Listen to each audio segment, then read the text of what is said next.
Hi students, welcome to chemistry class. Today we are going to discuss some experiments conducted by different scientists and also their findings. In our previous classes we had discussed about Humphrey Davy and Michael Faraday and their findings and also about their findings. Today the first scientist is Heinrich Gisler. Today we are going to discuss about some scientists. First of all, we have to discuss about Heinrich Gisler. Heinrich Gisler ആണ് കുറിച്ചാണ് നമ്മൾ ഇന്ന് ആദ്യമായിട്ട് discuss ചെയ്യാൻ പോകുന്നത്. Heinrich Gisler ആണ് vacuum tube അല്ലെങ്കിൽ discharge tube invent ചെയ്തിട്ടുള്ളത് ഹെൻറിച്ച് ജിസ്ലർ ആണ്. ഡിസ്ചാർജ് ട്യൂബ് എന്ന് പറഞ്ഞു കഴിഞ്ഞാൽ നമ്മൾ ഇതൊരു ട്യൂബാണ്. ആ ട്യൂബിൻ്റെ രണ്ട് എൻഡിലുമായിട്ട് രണ്ട് ഇലക്ട്രോഡ്സ് കണക്ട് ചെയ്തിട്ടുണ്ട്. ആ ഇലക്ട്രോഡ്സ് ഒരു പൊട്ടൻഷ്യൽ ഡിഫറൻസിലോട്ടാണ് കണക്ട് ചെയ്തിട്ടുള്ളത്. ഇതാണ് ഡിസ്ചാർജ് ട്യൂബിൻ്റെ ഒരു മോഡൽ. ഈ ഡിസ്ചാർജ് ട്യൂബ് ഇൻവെൻറ്റ് ചെയ്തിട്ടുള്ളത് ഹെൻറിച്ച് ജിസ്ലർ ആണ്. ഡിസ്ചാർജ് ട്യൂബ് ഇൻവെൻറ്റ് ചെയ്തത്. അപ്പോൾ മൈക്കൽ ഫാരഡേ ഹംഫ്രി ഡേവിയും പറഞ്ഞിരുന്നത് ഇലക്ട്രിസിറ്റി ലിക്വിഡ്സിലൂടെ പാസ് ചെയ്യുന്നുള്ളത്, അതുപോലെ ഇലക്ട്രോളിസിസ് പറഞ്ഞ പ്രോസസ്സിനെ കുറിച്ചെല്ലാം എക്സ്പ്ലെയിൻ ചെയ്തിട്ടുണ്ടായിരുന്നു മൈക്കൽ ഫാരഡേയും ഹംഫ്രി ഡേവിയും. പക്ഷേ ഗ്യാസസിലൂടെ ഇലക്ട്രിസിറ്റി പാസ് ചെയ്യുന്നുള്ളത് ഈ വാക്വം ട്യൂബിൻ്റെ ഡിസ്ചാർജ് ട്യൂബിൻ്റെ ഫൈൻഡിങ്സിന് ശേഷമാണ് ഗ്യാസസിലൂടെ ഇലക്ട്രിസിറ്റി പാസ് ചെയ്യുന്നുള്ളത് പ്രൂവ് ചെയ്യാൻ വേണ്ടി കഴിഞ്ഞിട്ടുള്ളത്. ഇനി നെക്സ്റ്റ് ജൂലിയസ് പ്ലക്കർ ആണ്. ജൂലിയസ് പ്ലക്കർ ഈ ഒരു വാക്വം ഡിസ്ചാർജ് ട്യൂബിനുള്ളിലെ പ്രഷർ എന്ത് ചെയ്തു, പ്രഷറിന് എന്ത് ചെയ്യുക, പുറത്തോട്ട്, അതായത് ഒരു വാക്വം ട്യൂബ് യൂസ് ചെയ്തിട്ട് അതിൽ പ്രഷർ റിമൂവ് ചെയ്തിട്ട് ഈ ഒരു ട്യൂബിനുള്ളിൽ വാക്വം ക്രിയേറ്റ് ചെയ്തു. ഇതൊരു ഡിസ്ചാർജ് ട്യൂബാണ്. ഈ ട്യൂബിനുള്ളിലെ വാക്വം അല്ലെങ്കിൽ എയർ റിമൂവ് ചെയ്തിട്ട് ഇതിനുള്ളിലൊരു വാക്വം എന്ന് പറഞ്ഞാൽ ലോ പ്രഷറാണ് വാക്വം എന്ന് പറയുന്നത്. ഒരു വാക്വം ക്രിയേറ്റ് ചെയ്തു. എന്നിട്ട് അതിലൂടെ ഇലക്ട്രിസിറ്റി പാസ് ചെയ്യുന്ന സമയത്ത് ഈ ഇലക്ട്രോഡ്സിൽ ഒരു ഗ്ലോ അദ്ദേഹത്തിന് ഒബ്സർവ് ചെയ്യാൻ സാധിച്ചു. പക്ഷേ എന്തുകൊണ്ടാണ് ഈ ഗ്ലോ ഉണ്ടായെന്നുള്ളത് അദ്ദേഹത്തിന് എക്സ്പ്ലെയിൻ ചെയ്യാൻ വേണ്ടി സാധിച്ചിരുന്നില്ല. അത് ഈ ഒരു ഡിസ്ചാർജ് ട്യൂബിൻ്റെ അകത്തുള്ള പ്രഷർ റിമൂവ് ചെയ്ത സമയത്ത് ഇവിടെ ലോ പ്രഷർ ക്രിയേറ്റ് ആയി. അതിനുശേഷം അതിലേക്ക് പൊട്ടൻഷ്യൽ ഡിഫറൻസ് അപ്ലൈ ചെയ്തപ്പോൾ അത് ഇലക്ട്രിസിറ്റി പാസ് ചെയ്ത സമയത്ത് ഇവിടെ ഈ ഒരു ഗ്ലാസ് ട്യൂബിൻ്റെ ഒരു സൈഡിലായിട്ട് ഒരു ഗ്ലോ പ്രൊഡ്യൂസ് ചെയ്തു. ആ ഗ്ലോ എന്താണ് ആ ഗ്ലോ ഉണ്ടാവാൻ റീസൺ എന്നുള്ളത് അദ്ദേഹത്തിന് എക്സ്പ്ലെയിൻ ചെയ്യാൻ സാധിച്ചിരുന്നില്ല. ഈ ഇദ്ദേഹത്തിൻ്റെ ഹെൻറിച്ച് ജിസ്ലറുടെയും അതുപോലെ ജൂലിയസ് പ്ലക്കർ പിന്നെ വില്യം ക്രൂക്സ് ആണ് ഈ ഡിസ്ചാർജ് ട്യൂബിൻ്റെ മോഡിഫൈഡ് ഫോമായിട്ടുള്ള കാഥോഡ് റേ ട്യൂബ് ഇൻവെൻറ്റ് ചെയ്തത്. CRT അതിൻ്റെ ഷോർട്ട് ഫോമാണ് കാഥോഡ്.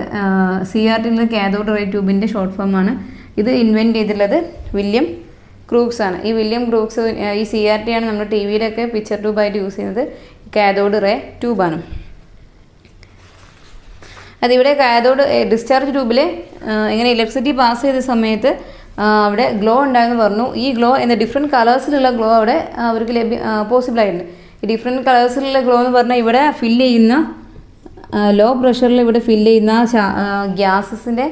ഗ്യാസിനെ ബേസ് ചെയ്തിട്ടാണ് അവിടെ കിട്ടുന്ന ഗ്ലോയുടെ കളറ് ഡിഫറെൻ്റ് ആവുന്നത്. അത് ഈ ഒരു ഡിസ്ചാർജ് ട്യൂബിൽ എന്ത് ചെയ്യുന്ന ഒരു ലോ പ്രഷറിൽ ഒരു ഗ്യാസ് ഫില്ല് ചെയ്യുന്നുണ്ട്. ആ ഫില്ല് ചെയ്യുന്ന ഗ്യാസിൻ്റെ നാച്ചുറൽ അനുസരിച്ചാണ് അവിടെ പ്രൊഡ്യൂസ് ചെയ്യുന്ന അവിടെ ഉണ്ടാകുന്ന ഗ്ലോയുടെ കളർ എന്ന് പറഞ്ഞത് ആ ഒരു ഗ്യാസിൻ്റെ നാച്ചുറിനെ ഡിപ്പെൻഡ് ചെയ്യുന്നുണ്ട്. സോ ഈ ഒരു സയൻറ്റിസ്റ്റുകളെല്ലാം ഇൻവെൻഷനെ ഡിപ്പെൻഡ് ചെയ്തിട്ടാണ് അല്ലെങ്കിൽ ഹെൽപ്പോടെയാണ് J.J. തോംസൺ ഇലക്ട്രോൺസിനെ കുറിച്ച് കണ്ടെത്തിയിട്ടുള്ളത്. ഇവർ ഈ കാഥോഡ് റേ ട്യൂബിൻ്റെ അല്ലെങ്കിൽ ഈ ഡിസ്ചാർജ് ട്യൂബിൻ്റെ ഹെൽപ്പോടെയാണ് J.J. തോംസന് ഇലക്ട്രോൺസിനെ കുറിച്ച് അദ്ദേഹത്തിന് എക്സ്പ്ലെയിൻ ചെയ്യാൻ സാധിച്ചിട്ടുള്ളത്, ഹെൽപ്പോടെയാണ് എക്സ്പ്ലെയിൻ ചെയ്തിട്ടുള്ളത്. സോ ജൂലിയസ് പ്ലക്കറിൻ്റെ എക്സ്പെരിമെൻറ്റിൽ അദ്ദേഹത്തിൻ്റെ ഫൈൻഡിങ്സ് എന്തായിരുന്നു, ഒരു ലോ പ്രഷറിലുള്ള ഗ്യാസിലൂടെ ഇലക്ട്രിസിറ്റി പാസ് ചെയ്ത് കഴിഞ്ഞാൽ അവിടെ ഇലക്ട്രിക് ഡിസ്ചാർജ് സംഭവിക്കും, അവിടെ ഗ്ലോ ഉണ്ടാവുമെന്ന് അദ്ദേഹം പ്രൂവ് ചെയ്തു. ഈ ഒരു എക്സ്പെരിമെൻറ്റിനെ ബേസ് ചെയ്തിട്ടാണ് J.J. തോംസണിൻ്റെ ഫൈൻഡിങ്സ് വരുന്നത്. അദ്ദേഹം പറഞ്ഞു ഈ ഒരു ലോ പ്രഷറിലുള്ള ഗ്യാസിലൂടെ ഇലക്ട്രിസിറ്റി പാസ് ചെയ്യുന്ന സമയത്ത് കാഥോഡ് റേയിൽ നിന്നും ഒരു റേ ജനറേറ്റ് ചെയ്യുന്നു. കാഥോഡ് ട്യൂബിൽ നിന്നും അല്ലെങ്കിൽ കാഥോഡിൽ നിന്നും ഒരു റേ ജനറേറ്റ് ചെയ്യുന്നുണ്ട്. ആ റേ നെഗറ്റീവ്ലി ചാർജ്ഡ് പാർട്ടിക്കിളാണെന്ന് പറഞ്ഞു.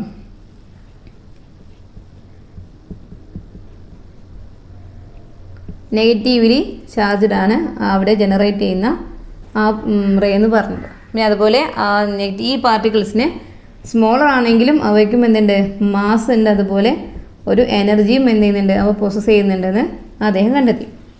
ഇതിൽ ഈ ഒരു ട്യൂബിൽ ഫില്ല് ചെയ്യുന്ന ഗ്യാസസിൻ്റെ നാച്ചുറിനെ എന്ത് ചെയ്യുന്നില്ല, ഇവിടെ ജനറേറ്റ് ചെയ്യുന്ന ആ ഒരു നെഗറ്റീവ് ചാർജ് പാർട്ടിക്കിൾ ഒരിക്കലും അതിൻ്റെ ഗ്യാസസിൻ്റെ നാച്ചുറിനെ ഡിപ്പെൻഡ് ചെയ്യുന്നില്ല. ഏത് ഗ്യാസ് ഫില്ല് ചെയ്താലും അവിടെ എന്തുണ്ട്, നെഗറ്റീവ്ലി ചാർജ്ഡ് പാർട്ടിക്കിൾസ് അവിടെ പ്രൊഡ്യൂസ് ചെയ്യുന്നുണ്ട്. സോ ഇതൊരു എല്ലാ സമയത്ത് ഏത് ഗ്യാസ് ഫില്ല് ചെയ്താലും നെഗറ്റീവ് ചാർജ്ഡ് പാർട്ടിക്കിൾ അവിടെ പ്രൊഡ്യൂസ് ചെയ്യുന്നത് പറയുന്നത് ഇത് കോമൺ ആണെന്ന് പറഞ്ഞു. നെക്സ്റ്റ് പറഞ്ഞത് ഇത് ആറ്റംസിനേക്കാളും ചെറുതാണ് ഈ പാർട്ടിക്കിൾ, പക്ഷേ ആറ്റംസിൻ്റെ ഒരു പാർട്ടാണ് ഈ ഒരു പാർട്ടിക്കിൾസ് എന്നുള്ളത് അദ്ദേഹം പറഞ്ഞു. സോ അതിനുശേഷം അദ്ദേഹം ഈ ഒരു നെഗറ്റീവ്ലി ചാർജ്ഡ് പാർട്ടിക്കിൾസിനെ ഒരു നെയിം കൊടുത്തു. അതിനെയാണ് നെഗറ്റീവ് ചാർജ്ഡ് പാർട്ടിക്കിൾസിനെ ഇലക്ട്രോൺസ് എന്നാണ് അദ്ദേഹം വിളിച്ചത്. സോ ഒരു വാക്യൂം ലോ പ്രഷർ ഗ്യാസസിലൂടെ ഇലക്ട്രിസിറ്റി പാസ് ചെയ്യുന്ന സമയത്ത് അത് കാഥോഡ് റേ കാഥോഡിൽ നിന്നും ഒരു റേ ജനറേറ്റ് ചെയ്യുന്നുണ്ട്. ആ റേസ് നെഗറ്റീവ്ലി ചാർജ്ഡ് പാർട്ടിക്കിൾസ് ആണ്. അവയാണ് ഇലക്ട്രോൺസ് എന്ന് ജെ തോംസൺ ഇലക്ട്രോൺസ് എന്ന് വിളിച്ചത്. സോ ഇലക്ട്രോൺസിന് ഇൻവെൻറ്റ് ചെയ്തത് ജെ തോംസൺ ആണ് ഇലക്ട്രോൺസിനെ ഇൻവെൻറ്റ് ചെയ്തിട്ടുള്ളത്. ജെ തോംസൻ്റെ ഈ ഫൈൻഡിങ്സിലൂടെ ആറ്റംസിൽ നെഗറ്റീവ്ലി ചാർജ്ഡ് പാർട്ടിക്കിൾസ് ഉണ്ടെന്ന് പ്രൂവ് ചെയ്തു. അതിനുശേഷം ആറ്റംസിൽ ഏതെങ്കിലും വേറെ മറ്റു പാർട്ടിക്കിൾസ് ഉണ്ടോ എന്നുള്ളത് കണ്ടെത്താനായിരുന്നു പിന്നീട് സയൻറ്റിസ്റ്റുകൾ എക്സ്പെരിമെൻ്റ് എല്ലാം കണ്ടക്ട് ചെയ്തിരുന്നത്. സോ ഗോൾഡ്സ്റ്റീൻ എന്നൊരു സയൻറ്റിസ്റ്റ് ആറ്റംസിലെ പോസിറ്റീവ്ലി ചാർജ്ഡ് പാർട്ടിക്കിൾസ് ഉണ്ടെന്ന് അദ്ദേഹം കണ്ടെത്തി. പക്ഷേ അദ്ദേഹത്തിനത് കൂടുതലായിട്ട് ഫർദറായിട്ട് ഇൻഫർമേഷൻസ് ഒന്നും പ്രൊവൈഡ് ചെയ്യാൻ അദ്ദേഹത്തിന് കഴിഞ്ഞിട്ടില്ല. അതിനുശേഷം ഏണസ്റ്റ് റുദർഫോർഡാണ് ആറ്റംസിൻ്റെ അകത്ത് പോസിറ്റീവ് പാർട്ടിക്കിൾസ് ഉണ്ടെന്നുള്ളത് കണ്ടെത്തിയത്. ഏണസ്റ്റ് റുദർഫോർഡാണ്. അദ്ദേഹത്തിൻ്റെ ഒരു എക്സ്പെരിമെൻറ്റിലൂടെയാണ് അദ്ദേഹം ഈ ഒരു പോസിറ്റീവ് പാർട്ടിക്കിൾസിൻ്റെ പ്രസൻസ് പ്രൂവ് ചെയ്തത്. ഒരു എക്സ്പെരിമെൻ്റാണ്. അതിൻ്റെ ഫിഗർ 1.4a കൊടുത്തുള്ളത്. അദ്ദേഹം അവിടെ യൂസ് ചെയ്തിട്ടുള്ളത് ഒരു ഗോൾഡിൻ്റെ ഒരു ഫോയിൽ യൂസ് ചെയ്തിട്ടുണ്ട്. ആ ഗോൾഡിൻ്റെ ഫോയിലിന് വളരെ നാരോ ആയിട്ടുള്ള ഫോയിലാണ്. അതുകൊണ്ടാണ് ഗോൾഡ് അവിടെ യൂസ് ചെയ്യാൻ കാരണം ഗോൾഡിന് ഹൈ മാലിയബിലിറ്റി, അത് അടിച്ചു പറ്റി ഷീറ്റ് ആക്കാനുള്ള കഴിവ് ഗോൾഡിന് കൂടുതലാണ്. ആ മാലിയബിലിറ്റി പ്രോപ്പർട്ടി ഉള്ളത് കൊണ്ടാണ് ഈ ഗോൾഡിനെ ഇവിടെ യൂസ് ചെയ്യാൻ കാരണം. ആ ഒരു ഗോൾഡിലേക്ക് ആൽഫ പാർട്ടിക്കിൾ, അത് പോസിറ്റീവ് ചാർജ് പാർട്ടിക്കിളിനെ പാസ് ചെയ്യിക്കുന്ന സമയത്ത് അതിന് ചുറ്റും പിന്നെ ഒരു ഫിലിം വെച്ചിട്ടുണ്ട്. ആ ഫിലിം എന്ന് പറഞ്ഞു കഴിഞ്ഞാൽ ഇവിടെ ഈ ഒരു ഗോൾഡ് ഫോയിലിലൂടെ പാസ് ചെയ്ത് പോകുന്ന ആൽഫ പാർട്ടിക്കിളിന് എന്തെല്ലാം ഡീവിയേഷൻ സംഭവിച്ചു എന്നുള്ളത് കാണിക്കാനാണ് ആ ഒരു ഫിലിം അതിന് ചുറ്റും വെച്ചിട്ടുള്ളത്. അതായത് ഡീവിയേഷൻ ഈ ആൽഫ പാർട്ടിക്കിൾ വന്ന് ഇൻസിഡൻറ്റ് ചെയ്യുന്ന ആ ഭാഗത്ത് എന്തായാലും ഡാർക്ക് കളറിലായിരിക്കും ആ ഫിലിമിൽ, ആ ഭാഗം ഡാർക്ക് കളറിലാണ് അപ്പിയർ ചെയ്യുക. സോ അതിന് വേണ്ടിയിട്ടാണ് ആ ഒരു ഫിലിം അദ്ദേഹം വെച്ചിട്ടുള്ളത്. സോ അദ്ദേഹത്തിൻ്റെ ഈ ഒരു ഇങ്ങനെ ഒരു എക്സ്പെരിമെൻറ്റ് ചെയ്ത സമയത്ത് അദ്ദേഹത്തിൻ്റെ ഫൈൻഡിങ്സ് എന്ന് പറഞ്ഞു കഴിഞ്ഞാൽ മെജോറിറ്റി ഓഫ് ആൽഫ പാർട്ടിക്കിൾ ഒരു ഡീവിയേഷനും കൂടാതെ ആ ഗോൾഡ് ഫോയിലിലൂടെ ട്രാൻസ്ഫർ ചെയ്ത് പാസ് ചെയ്ത് പോകുന്നുണ്ട്. Sum of the alpha particle എന്ത് ചെയ്തു, ഒരു ഡീവിയേറ്റ് ചെയ്ത് ഒരു പോർഷനിലേക്ക് പോകുന്നുണ്ട്. ഇതൊരു ഫിലിമാണ്. ഇതാണ് നമ്മുടെ ഗോൾഡിൻ്റെ ഫോയിൽ. ഇവിടുന്ന് ഇത് alpha particle, positively charged alpha particle. Positive charged alpha പാർട്ടിക്കിളിനെ ഈ ഗോൾഡ് ഫോയിലിലോട്ട് ഹിറ്റ് ചെയ്യുന്ന സമയത്ത് മെജോറിറ്റി ഓഫ് ആൽഫ പാർട്ടിക്കിളും ഡീവിയേഷനൊന്നും കൂടാതെ ഗോൾഡ് ഫോയിലൂടെ പാസ് ചെയ്ത് പോകുന്നുണ്ട്. Some portion of alpha particle deviate ചെയ്ത് ഡിഫറെൻറ്റ് സൈഡിലോട്ട് ഡീവിയേറ്റ് ചെയ്ത് പോകുന്നുണ്ട്. അതിലും small portion alpha particle hit ചെയ്തിട്ട് എന്ത് ചെയ്തു, അതേ പൊസിഷനിലോട്ട് റിട്ടേൺ വന്നിട്ട്. ഇതായിരുന്നു അദ്ദേഹത്തിൻ്റെ ഫൈൻഡിങ്സ്. മെജോറിറ്റി ആൽഫ പാർട്ടിക്കിളും ഡീവിയേഷനൊന്നും കൂടാതെ ആ ഗോൾഡ് ഫോയിലിൽ പാസ് ചെയ്ത് പോയി.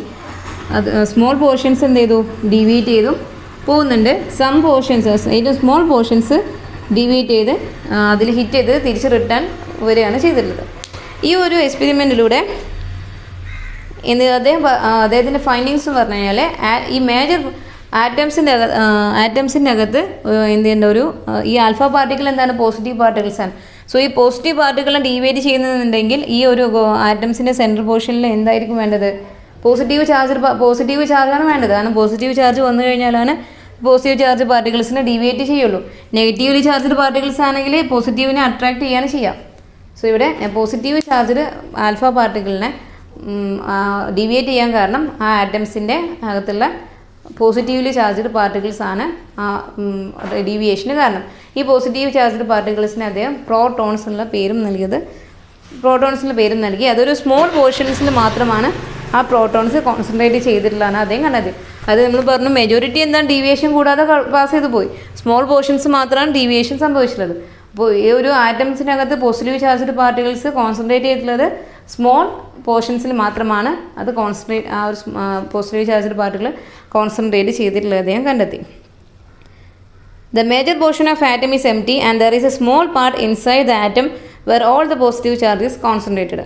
This central region of an atom is called nucleus. ആ പോസിറ്റീവ് ചാർജ്ഡ് പാർട്ടിക്കിൾസ് അടങ്ങിയിട്ടുള്ള കോൺസെൻട്രേറ്റ് ചെയ്തിട്ടുള്ള സെൻറ്ററിന് അദ്ദേഹം ന്യൂക്ലിയസ് എന്നുള്ള പേരും നൽകിയത് റുദർഫോർഡാണ്.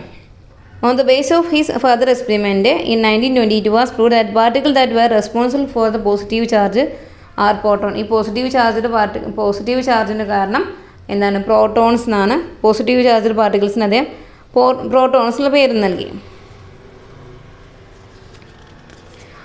അതുപോലെ അദ്ദേഹത്തിൻ്റെ മറ്റൊരു ഫൈൻഡിങ്സ് ആയിരുന്നു ഈ പോസിറ്റീവ് ചാർജ്ഡ് പാർട്ടിക്കിൾസ് ആയ പ്രോട്ടോണിൻ്റെ മാസ് എന്ന് പറഞ്ഞു കഴിഞ്ഞാൽ അത് ഒരു ഹൈഡ്രജൻ ആറ്റത്തിൻ്റെ മാസിന് ഈക്വൽ ആയിരിക്കും എന്നാണ് അദ്ദേഹത്തിൻ്റെ മറ്റൊരു കണ്ടെത്തൽ. അത് പോസിറ്റീവ് ചാർജ്ഡ് പാർട്ടിക്കിൾസിനെ അദ്ദേഹം പ്രോട്ടോൺ എന്ന് പറഞ്ഞു. ഈ പ്രോട്ടോൺസ് പോസിറ്റീവ് ചാർജ്ഡ് പാർട്ടിക്കിൾസ് ഉള്ളത് ആറ്റത്തിൻ്റെ സെൻട്രലാണ്. അതിനെ അദ്ദേഹം ന്യൂക്ലിയസിന് പേര് നൽകി. ഈ പ്രോട്ടോണിൻ്റെ മാസ്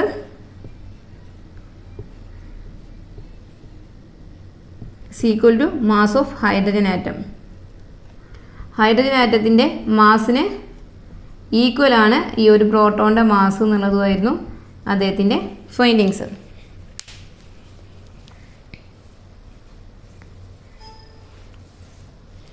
അതുകൂടാതെ അദ്ദേഹം എന്ത് ചെയ്തു? ന്യൂക്ലിയസിൻ്റെ അകത്ത് ചാർജ്ലെസ് ആയിട്ടുള്ള ഒരു പാർട്ടിക്കിൾ ഉണ്ടെന്ന് അദ്ദേഹം പ്രഡിക്റ്റ് ചെയ്യുകയും ചെയ്തു. അപ്പോൾ പോസിറ്റീവ് പാർട്ടിക്കിൾസ് ആയുള്ള പ്രോട്ടോണിനെ ഇൻവെൻറ്റ് ചെയ്തിട്ടുള്ളത് റുദർഫോർഡ് ആണ്. നെഗറ്റീവ് ചാർജ്ഡ് പാർട്ടിക്കിൾസിനെ ജെ തോംസൺ. നെക്സ്റ്റ് നമുക്ക് നോക്കാനുള്ളത് ന്യൂട്രോണെ ഇൻവെൻറ്റ് ചെയ്തിട്ടുള്ള ആരാണ് നമുക്ക് നോക്കാനുള്ളത് ജെയിംസ് ചാഡ്വിക്ക് ആണ്.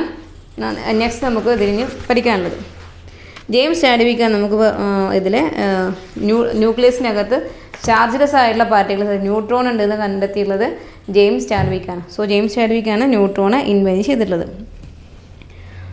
ജെ തോംസൺ പറഞ്ഞിരുന്നു ഇലക്ട്രോൺസ് എന്ന് പറഞ്ഞാൽ സ്മോളറാണ്, അവയ്ക്ക് ലെസ് മാസ്സാണ് ഉള്ളതെന്ന് പറഞ്ഞു. സോ ഒരു ആറ്റത്തിൻ്റെ മാസ് എന്ന് പറയുന്നത് അത് ഡിറ്റർമൈൻ ചെയ്യുന്നത് അതിലെ പ്രോട്ടോണിൻ്റെ മാസും അതുപോലെ ന്യൂട്രോണിൻ്റെ മാസുമാണ് ഒരു ആറ്റത്തിൻ്റെ മാസ് ഡിറ്റർമൈൻ ചെയ്യുന്നത്. Total mass of atom is constant in nucleus because the particles protons and neutrons that possess mass are in the nucleus. അത് ഒരു ആറ്റത്തിൻ്റെ മാസ് ഡിറ്റർമൈൻ ചെയ്യുന്നത് അതിലടങ്ങിയിട്ടുള്ള ടോട്ടൽ നമ്പർ ഓഫ് പ്രോട്ടോൺസും ന്യൂട്രോൺസും ആണ് ഒരു ആറ്റത്തിൻ്റെ മാസ് ഡിറ്റർമൈൻ ചെയ്യുന്നത്. സോ ഇത് ഒരു ആറ്റത്തിൻ്റെ ടോട്ടൽ മാസ് എവിടെ കോൺസെൻട്രേറ്റ് ഉള്ളത്? അതിൻ്റെ ആറ്റത്തിൻ്റെ സെൻട്രൽ പോർഷൻ ന്യൂക്ലിയസിലാണ് ആറ്റത്തിൻ്റെ ടോട്ടൽ മാസ് കോൺസെൻട്രേറ്റ് ചെയ്തിട്ടുള്ളത്. നമുക്കിതിൽ പ്രോട്ടോണിൻ്റെയും ഇലക്ട്രോണിൻ്റെയും ന്യൂട്രോണിൻ്റെയും സം ഫീച്ചേഴ്സാണ് നമുക്ക് പഠിക്കാനുള്ളത്. ഇലക്ട്രോണിനെ ഇൻവെൻറ്റ് ചെയ്തത് ജെ തോമസൺ ആണ്. അതിന് നെഗറ്റീവ് ചാർജാണ്, അതിൻ്റെ മാസ് എന്നത് വളരെ ലെസ്സാണ്. അതുപോലെ അത് ന്യൂക്ലിയസിനകത്താണോ കാണുന്നത്? ന്യൂക്ലിയസിൻ്റെ ഔട്ടർ പോർഷനിലാണ് ഈ ഒരു ഇലക്ട്രോൺസിനെ കാണപ്പെടുന്നത്. ഇനി പ്രോട്ടോണ് പോസിറ്റീവ്ലി ചാർജാണ്. അതിൻ്റെ മാസ് എന്ന് പറഞ്ഞാൽ ഹൈഡ്രജൻ ആറ്റത്തിൻ്റെ മാസിന് ഈക്വലാണ്. അത് ന്യൂക്ലിയസിനകത്താണ് പ്രോട്ടോൺ കാണപ്പെടുന്നത്. ന്യൂട്രോണ് അത് ചാർജ് ഇല്ല, ചാർജ്ലെസ് ആണ്. Mass equal to that of hydrogen atom. ഒരു ഹൈഡ്രജൻ ആറ്റത്തിൻ്റെ മാസിന് അത് പ്രോട്ടോണിൻ്റെയും ന്യൂട്രോണിൻ്റെയും മാസ് ഈക്വലാണ്. അതൊരു ഹൈഡ്രജൻ ആറ്റത്തിൻ്റെ മാസിന് ഈക്വലാണ് രണ്ടിനെയും മാസ് എന്ന് പറയുന്നത്. സി ഇൻ ദ ന്യൂക്ലിയസിൻ്റെ അകത്ത് തന്നെയാണ് പ്രോട്ടോണിനെയും കാണപ്പെടുന്നത്. ഇത് ന്യൂട്രോണിൻ്റെയും പ്രോട്ടോണിൻ്റെയും എന്താണ് ഫീച്ചേഴ്സാണ് നമ്മളിപ്പോൾ ഇവിടെ പഠിക്കുന്നത്. സോ ഒരു ആറ്റംസ് പറഞ്ഞപ്പോൾ നമ്മൾ എന്ത് പറഞ്ഞു? ആറ്റംസിനകത്ത് എന്തൊക്കെയാണുള്ളത്? ആറ്റംസിനകത്ത് ന്യൂട്രോൺസ് ഉണ്ട്, പ്രോട്ടോൺസ് ഉണ്ട്, ഇലക്ട്രോൺസ് ഉണ്ട്. ഈ ന്യൂട്രോൺസും പ്രോട്ടോൺസും അതുപോലെ ഇലക്ട്രോൺസിൻ്റെ നമ്പർ ഡിഫറെൻ്റ് ആവുന്നതിനനുസരിച്ചാണ് ഒരു എലമെൻറ്റ് മറ്റൊരു എലമെൻറ്റിൽ നിന്നും ഡിഫറെൻ്റ് ആവാൻ കാരണം. ഡിഫറെൻറ്റ് എലമെൻറ്റ്സ് നമുക്ക് ഒബ്സർവബിളാണ്. ഈ ആറ്റംസ് ഡിഫറെൻ്റ് ആവാൻ കാരണം അതിലിറങ്ങിയിട്ടുള്ള ഇലക്ട്രോൺസിൻ്റെയും ന്യൂട്രോൺസിൻ്റെയും പ്രോട്ടോൺസിൻ്റെയൊക്കെ നമ്പറിൽ വരുന്ന ഡിഫറൻസ് ആണ് ഒരു എലമെൻറ്റ് മറ്റൊരു എലമെൻറ്റിൽ നിന്നും ഡിഫറെൻ്റ് ആവാൻ കാരണം. നമുക്കിതിൽ റുദർഫോർഡ് പ്രോട്ടോണെ കണ്ടെത്തിയതിന് ശേഷം അദ്ദേഹം ഒരു ആറ്റം മോഡൽ അദ്ദേഹം പുട്ട് ഫോർവേഡ് ചെയ്യുന്നുണ്ട്. അദ്ദേഹത്തിൻ്റെ ആറ്റം മോഡലിനെ വിളിക്കുന്ന പേരാണ് Rutherford planetary model. Planetary model of atom ആണ് അദ്ദേഹം പുട്ട് ഫോർവേഡ് ചെയ്ത ആറ്റം മോഡൽ. അതിൽ അദ്ദേഹം പറയുന്നത് ആറ്റം നമ്മൾ സോളാർ സിസ്റ്റം പോലെ, അവിടെ സോളാർ സിസ്റ്റത്തിൽ സണ്ണാണ് സെൻറ്റർ, അത് പ്ലാനറ്റ്സ് എന്ത് ചെയ്യുന്നത് സണ്ണിന് ചുറ്റും റിവോൾവ് ചെയ്യുന്നുണ്ട്. അതുപോലെ ഇവിടെ ആറ്റം എന്ത് ചെയ്യുന്നുണ്ട്, ആറ്റത്തിൻ്റെ സെൻറ്റർ എന്ന് പറയുന്നത്, ആറ്റത്തിന് ഒരു സെൻറ്റർ ഉണ്ട്, ആ സെൻറ്റർ എന്താ ന്യൂക്ലിയസ് ആണ്. ന്യൂക്ലിയസ് എന്താണ് ആറ്റത്തിൻ്റെ സെൻറ്റർ ആണെന്ന് പറഞ്ഞു. ഈ ഇലക്ട്രോൺസ് ന്യൂക്ലിയസിന് ചുറ്റും എന്ത് ചെയ്യുന്നത്, റിവോൾവ് ചെയ്യുന്നുണ്ടെന്നാണ് അദ്ദേഹത്തിൻ്റെ ഈ പ്ലാനറ്ററി മോഡൽ എക്സ്പ്ലെയിൻ ചെയ്യുന്നത്. അത് ആറ്റത്തിന് ഒരു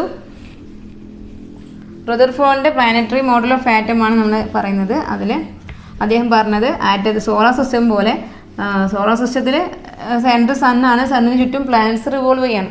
അതുപോലെ ആറ്റത്തിൻ്റെ ഒരു സെൻറ്റർ ഉണ്ട്, ആ സെൻറ്റർ ന്യൂക്ലിയസ് ആണ്, ആ ന്യൂക്ലിയസിന് ചുറ്റും ഇലക്ട്രോൺസ് എന്ത് ചെയ്യുന്നത്, റിവോൾവ് ചെയ്യുന്നുണ്ടെന്നാണ് അദ്ദേഹം കണ്ടെത്തൽ. ഇലക്ട്രോൺസ് ഇങ്ങനെ ന്യൂക്ലിയസിന് ചുറ്റും റിവോൾവ് ചെയ്യുന്നുണ്ടെന്നാണ് റുദർഫോർഡ് പ്ലാനറ്ററി മോഡൽ പറയുന്നത്. പക്ഷെ അദ്ദേഹത്തിന് ഈ റുദർഫോർഡ് പ്ലാനറ്ററി മോഡലിൻ്റെ ഏറ്റവും വലിയ ഡ്രോബാക്ക് എന്ന് പറയുന്നത്, ഇങ്ങനെ ഒരു ന്യൂക്ലിയസിന് ചുറ്റും റിവോൾവ് ചെയ്യുന്ന ഇലക്ട്രോൺസിൻ്റെ എനർജി എന്ത് ചെയ്യും, ഫർദറായിട്ട് ഈ ഒരു റിവോൾവ് ചെയ്യുന്ന കാരണം എനർജി ഡിക്രീസ് ചെയ്യും, എനർജി കുറഞ്ഞു വരികയും ഈ ഇലക്ട്രോൺസ് ഈ പോസിറ്റീവ് ഇലക്ട്രോൺസ് ഈ ന്യൂക്ലിയസുമായിട്ട്, അതിൻ്റെ ആറ്റത്തിൻ്റെ സെൻറ്ററുമായിട്ടുള്ള ന്യൂക്ലിയസുമായിട്ട് ഹിറ്റ് ചെയ്യാനുള്ള ഒരു പോസിബിലിറ്റി അവിടെ വരുന്നുണ്ട്. പക്ഷെ അങ്ങനെ ഒരു കാര്യം അവിടെ നടക്കുന്നില്ല. അത് എക്സ്പ്ലെയിൻ ചെയ്യാൻ പക്ഷേ റുദർഫോർഡിന് സാധിച്ചിരുന്നില്ല. അത് അദ്ദേഹത്തിൻ്റെ ഈ ഒരു മോഡലിൻ്റെ ഏറ്റവും വലിയ ഡ്രോബാക്ക് ആയിരുന്നു. ഇനി നെക്സ്റ്റ് നമുക്ക് റുദർഫോർഡ് പ്ലാനറ്ററി മോഡലിന് ശേഷം മറ്റൊരു മോഡലാണ് നീൽസ് ബോർ മോഡൽ. നീൽസ് ബോറിൻ്റെ ആറ്റം മോഡലാണ് നമുക്ക് പഠിക്കാനുള്ളത്. Niels Bohr propose a new atomic model by giving a better explanation to the Rutherford model. Rutherford മോഡലിനെ ബേസ് ചെയ്തുകൊണ്ട് തന്നെ നീൽസ് ബോറും ആറ്റത്തിൻ്റെ മോഡൽ എക്സ്പ്ലെയിൻ ചെയ്തത്. പക്ഷേ റുദർഫോർഡിൻ്റെ ഡ്രോബാക്സിനെല്ലാം ഓവർകം ചെയ്തുകൊണ്ടാണ് നീൽസ് ബോർ ഈ ഒരു ആറ്റം മോഡൽ പുട്ട് ഫോർവേഡ് ചെയ്തിട്ടുള്ളത്. This model is known as Bohr's model.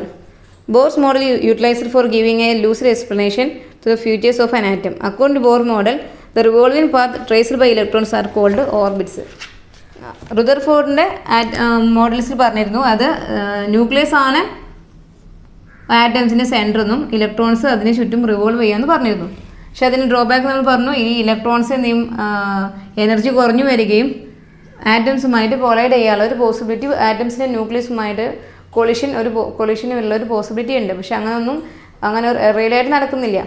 So ഈ ഒരു ഡ്രോബാക്ക് ഓവർകം ചെയ്തുകൊണ്ടാണ് നീൽസ് ബോറിൻ്റെ ആറ്റം മോഡൽ പുട്ട് ഫോർവേഡ് ചെയ്യുന്നത്. അതിൽ അദ്ദേഹം പറയുന്നത് ഇലക്ട്രോൺസ് റിവോൾവ് ചെയ്യുന്നത് ഒരു ഓർബിറ്റിലാണ്, ആറ്റംസിന് ന്യൂക്ലിയസിന് ചുറ്റുമുള്ള ഒരു ഓർബിറ്റിലാണ് ഇലക്ട്രോൺസ് റിവോൾവ് ചെയ്യുന്നതാണ് നീൽസ് ബോറിൻ്റെ ആറ്റം മോഡൽ പറയുന്നത്. The electrons are revolved in an orbit around the ന്യൂക്ലിയസിന് ചുറ്റുമുള്ള ഒരു ഓർബിറ്റിലാണ് ഇലക്ട്രോൺസ് റിവോൾവ് ചെയ്യുന്നത്. അതിൻ്റെ ഈ ഒരു ബോർ മോഡലിലെ മെയിൻ ഐഡിയാസാണ് കൊടുത്തിട്ടുള്ളത്, നോക്കാം. Electrons revolve around the nucleus of an atom is fixed path called orbit or shells. Electrons എന്താണ്, ഒരു ന്യൂക്ലിയസിന് ചുറ്റുമുള്ള ഒരു ഫിക്സ്ഡ് പാത്തിലാണ് അത് റിവോൾവ് ചെയ്യുന്നത്. ആ ഫിക്സ്ഡ് പാത്തിനെയാണ് ഓർബിറ്റ് എന്ന് പറയുന്നത്. ന്യൂക്ലിയസ് ആണ്, ആ ന്യൂക്ലിയസിന് ചുറ്റുമുള്ള ഒരു ഫിക്സ്ഡ് പാത്തിലാണ് ഇലക്ട്രോൺസ് റിവോൾവ് ചെയ്യുന്നത്. ഇതിനെ നമ്മൾ ഓർബിറ്റ് എന്ന് വിളിക്കുന്നത്. ന്യൂക്ലിയസിന് ചുറ്റുമുള്ള ഓർബിറ്റ്സ് ആണത്. ഈ ഓർബിറ്റിലൂടെയാണ് ഇലക്ട്രോൺസ് ആ ന്യൂക്ലിയസിനെ റിവോൾവ് ചെയ്യുന്നത്. Electrons in each shell have a defined energy, hence shells also called energy levels. അത് ഈ ഒരു എനർജി ഷെൽസ് എന്ന് പറഞ്ഞാൽ അതിന് ഓരോന്നിനും ഓരോ എനർജീസ് വരുന്നുണ്ട്. ഓരോ ഷെൽസിൻ്റെയും എനർജി എന്താണ്, ഡിഫറെൻ്റ് ആണ് അത്. സോ ഈ ഒരു ഷെൽസിൻ്റെ നമുക്ക് ഡിഫറെൻറ്റ് ഷെൽസിന് ഡിഫറെൻറ്റ് എനർജി ലെവൽസിനും കൂടെ മെൻഷൻ ചെയ്യുന്നുണ്ട്. കാരണം ഓരോ ഷെൽസിൻ്റെയും എനർജി ലെവൽസ് ഡിഫറെൻ്റ് ആണ്. അത് ഈ ഇലക്ട്രോൺസ് ഒരേ എനർജി ഷെൽസിലല്ല ആറ്റംസിന് ചുറ്റും റിവോൾവ് ചെയ്യുന്നത്. ഡിഫറെൻറ്റ് ഷെൽസിലായിട്ടാണ് ആറ്റംസിന് ചുറ്റും ന്യൂക്ലിയസിന് ചുറ്റും ഇലക്ട്രോൺസ് റിവോൾവ് ചെയ്യുന്നത്.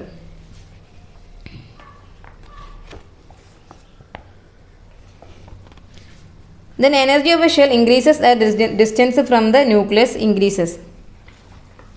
ഇത് ന്യൂക്ലിയസ് ആണെന്ന് പറഞ്ഞു. ഈ ന്യൂക്ലിയസ് എന്നുള്ള ഡിസ്റ്റൻസ് ഷെല്ലിലേക്കുള്ള ഡിസ്റ്റൻസ് കൂടുന്നതിനനുസരിച്ച് ആ ഷെല്ലിൻ്റെ എനർജിയും എന്ത് ചെയ്യും, ഇൻക്രീസ് ചെയ്ത് വരുന്നുണ്ട്.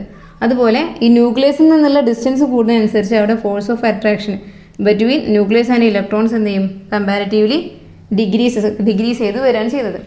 സോ ഇത് ന്യൂക്ലിയസ് ആണ്. ഈ ന്യൂക്ലിയസിനകത്ത് ന്യൂട്രോണും പ്രോട്ടോൺസും ഉണ്ട്. ഈ ന്യൂട്രോണും പ്രോട്ടോണും ആണെങ്കിൽ ഈ ന്യൂക്ലിയസിന് അറൗണ്ട് ആയിട്ടാണ് ഇലക്ട്രോൺസ് റിവോൾവ് ചെയ്യുന്നത്. ആ ഇലക്ട്രോൺസ് റിവോൾവ് ചെയ്യുന്ന ആ പാത്തിനെയാണ്, സർക്കുലർ പാത്തിനെയാണ് ഓർബിറ്റ് അല്ലെങ്കിൽ ഷെൽസ് എന്ന് പറയുന്നത്. ഓരോ ഷെൽസിനും ഓരോ എനർജിയാണ് വരുന്നത്. സോ അവയെ നമുക്ക് എനർജി ലെവൽസ് എന്നും കൂടെ മെൻഷൻ ചെയ്യാം. ഇനി നമുക്കിതിൽ പറയുന്നത് ഈ ഓരോ ന്യൂക്ലിയസിൽ നിന്നും എനർജി ലെവലിലേക്കുള്ള ഡിസ്റ്റൻസ് കൂടുന്നതിനനുസരിച്ച് അതിൻ്റെ എനർജി ഇൻക്രീസ് ചെയ്താണ് വരുന്നത്. എനർജി ലെവൽസിൻ്റെ ഷെൽസിൻ്റെ എനർജി ഇൻക്രീസ് ചെയ്ത് വരുന്നു. ന്യൂക്ലിയസിൽ നിന്നും ഷെല്ലിലേക്കുള്ള ഡിസ്റ്റൻസ് ഇൻക്രീസ് ചെയ്യുന്നതനുസരിച്ച് ഷെൽസിൻ്റെ എനർജി അവിടെ ഇൻക്രീസ് ചെയ്യുന്നുണ്ട്.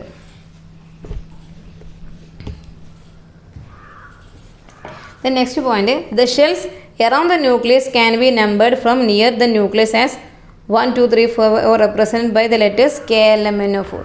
So ഈ ന്യൂക്ലിയസിനെ ചുറ്റുമുള്ള ഷെൽസിനെ നമുക്ക് ഷെൽ നമ്പർ കൊടുത്തും റെപ്രസെൻറ്റ് ചെയ്യാം. അതുപോലെ ലെറ്റേഴ്സ് യൂസ് ചെയ്തിട്ടും റെപ്രസെൻറ്റ് ചെയ്യുന്നുണ്ട്. സോ ഇത് നമ്മുടെ ആറ്റംസിൻ്റെ ന്യൂക്ലിയസ് ആണ്. ന്യൂക്ലിയസിൽ ന്യൂട്രോണും പ്രോട്ടോണും ഉണ്ട്. ന്യൂക്ലിയസിന് അറൗണ്ടായി വരുന്ന ഫസ്റ്റ് ഷെല്ലിനെ വിളിക്കുന്നതാണ്. ഫസ്റ്റ് ഷെല്ലിൻ്റെ ഷെൽ നമ്പർ 1 ആണ്. അതുപോലെ ആ ഷെല്ലിന് ആൽഫബറ്റിക് റെപ്രസെൻറ്റ് കെ എന്ന ആൽഫബറ്റ് യൂസ് ചെയ്തിട്ടാണ് ഫസ്റ്റ് ഷെല്ലിനെ റെപ്രസെൻറ്റ് ചെയ്യുന്നത്. ദെൻ കെക്ക് ശേഷം ന്യൂക്ലിയസിന് ചുറ്റും വരുന്ന നെക്സ്റ്റ് ഷെല്ലാണ് എല്ലിനെ റെപ്രസെൻറ്റ് ചെയ്യുന്ന ഷെൽ നമ്പർ 2 ആണ്. ദെൻ നെക്സ്റ്റ് ഷെല്ല് എം ആണ്. എമ്മിനെ റെപ്രസെൻറ്റ് ചെയ്യുന്ന നമ്പർ 3 ആണ്.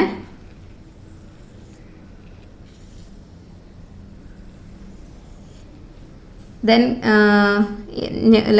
KLM എൻ ആണ് നെക്സ്റ്റ് ഷെല്ല്. അതിനെ റെപ്രസെൻറ്റ് ചെയ്യുന്ന ഷെൽ നമ്പർ 4 ആണ്. സോ ഇത് ഷെൽസിനെ ലെറ്റേഴ്സ് യൂസ് ചെയ്ത് റെപ്രസെൻറ്റ് ചെയ്യുന്ന first shell K, second shell L, third M and fourth N. 1, 2, 3, 4 അതിൻ്റെ ഷെൽ നമ്പർ എന്നാണ് പറയുക. ഇത് ഷെൽസിനെ ആൽഫബറ്റിക് ലെറ്റേഴ്സ് യൂസ് ചെയ്ത് റെപ്രസെൻറ്റ് ചെയ്തും ഇത് ആൽഫബറ്റിക് നമ്പേഴ്സ് യൂസ് ചെയ്തിട്ട് ഷെല്ലിനെ റെപ്രസെൻറ്റ് ചെയ്തതാണ്. സോ നമുക്ക് ബോർ ആറ്റം മോഡൽ ഒന്നുകൂടെ ഒന്ന് സമ്മറൈസ് നോക്കാം.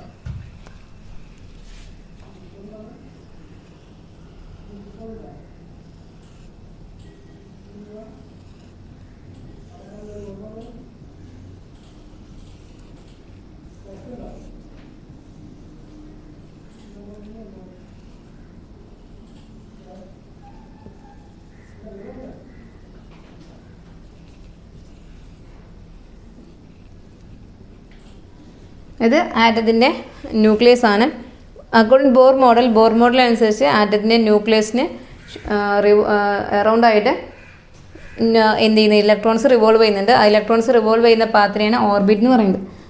ന്യൂക്ലിയസിന് സറൗണ്ടിങ് ആയിട്ട് ഫസ്റ്റ് കാണുന്ന ഷെല്ലിനെ നമ്മൾ കെന്ന് റെപ്രസെൻറ്റ് ചെയ്യാം. Second shell M, third N and fourth N. K ഷെല്ലിനെ നമ്പർ കൊണ്ട് റെപ്രസെൻറ്റ് കെ ഷെല്ലിനെ ഷെൽ നമ്പർ 1 ആണ്.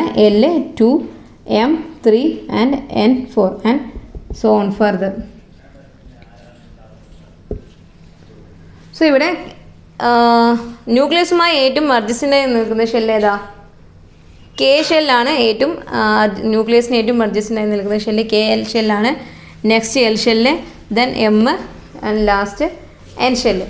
ഇതിൽ ന്യൂക്ലിയസിൽ നിന്നും ഷെല്ലിലേക്കുള്ള ഡിസ്റ്റൻസ് ഇൻക്രീസ് ചെയ്യുന്നതോടൊപ്പം എന്ത് ചെയ്യുന്നുണ്ട്, അതിൻ്റെ എനർജിയും ഓരോ ഷെല്ലിൻ്റെയും എനർജിയും എന്ത് ചെയ്യും, ഇൻക്രീസ് ചെയ്യുന്നുണ്ട്. അത് ഇലക്ട്രോൺസിനെ ഒരു ആറ്റംസിൽ ഇലക്ട്രോൺസിനെ കാണപ്പെടുന്നത് ഈ ന്യൂക്ലിയസിന് ചുറ്റുമുള്ള ഈ ഷെൽസിലാണ് ഇലക്ട്രോൺസിനെ കാണാൻ സാധിക്കുക.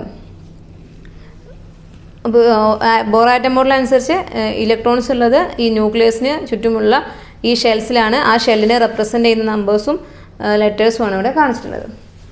സോ ബോർ ആറ്റം മോഡലും അതുപോലെ റുദർഫോർഡ് മോഡലും എല്ലാവർക്കും മനസ്സിലായെന്ന് കരുതുന്നു. So let's conclude our class.